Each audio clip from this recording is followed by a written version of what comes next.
அஸ்ஸலாமு அலைக்கும் டியர்ஸ். இன்றைக்கி ஒரு சூப்பரான ரெசிபியோடு தான் வந்திருக்கேன். இன்றைக்கி ஈவினிங் ஸ்நாக்ஸ் ஈஸியாக எல்லாடை எப்படி பண்ணுறது தான் பார்க்க போகிறோம். எல்லாடை அரிசி மாவில் பண்ணால் தானே நல்லாயிருக்கும்னு நினைப்பீங்க. ஆனால் கோதுமை மாவில் பண்ணாலும் ஒரு சூப்பரான கிறிஸ்பியாக இருக்கும். எப்படி பண்ணுறது பார்த்துடலாம் வாங்க. அதுக்கு ஃபஸ்ட்டு ஒரு ஜாரில் 15 பல்லு பூண்டு தோல் உரிக்காமல் சேர்த்துக்கலாம். காஞ்ச மிளகாய் 4 சேர்த்து நல்லா கிரைண்ட் பண்ணி எடுத்துக்கலாம். இந்த மாதிரி கொரன்னு அரைச்சி எடுத்துக்கோங்க. கருவேப்பிலை கொஞ்சமாக, கடலைப்பருப்பு ஒரு அரை மணி நேரம் ஊற வச்சு சேர்த்துக்கலாம்.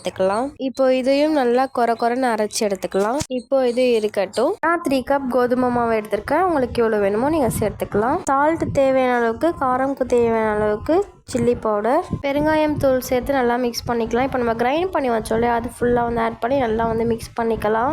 ஆயில் கொஞ்சமாக சேர்த்துட்டு நல்லா மிக்ஸ் பண்ணிக்கோங்க. நல்லா மாவு பதத்துக்கு மிக்ஸ் பண்ணி எடுத்துக்கலாம். ஆயில் கொஞ்சம் கொஞ்சமாக இடையில சேர்த்திங்கன்னா நல்லா மாவு நல்லாவே சாஃப்டாக வரும்.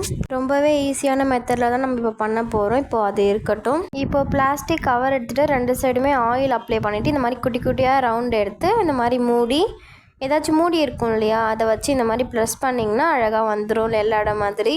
இது மாதிரி நான் எல்லாத்தையுமே ரெடி பண்ணி வச்சுக்கிறேன். இப்போ ஃபோர்க் ஸ்பூனால் இந்த மாதிரி குத்தி எடுத்துக்கலாம். அப்போ தான் உப்பாமல் வரும். ஆயில் சூடானதும் இப்போ நம்ம ஃப்ரை பண்ணி எடுத்துக்கலாம். எல்லாத்தையுமே நல்லா ஃப்ரை பண்ணிவிட்டு எடுத்துக்கலாம். நீங்களே பாருங்கள் எவ்வளோ கிறிஸ்பியாக சூப்பராக வந்திருக்குன்னு. மறக்காமல் ட்ரை பண்ணி பாருங்கள். ரொம்பவே சூப்பராக இருக்கும்.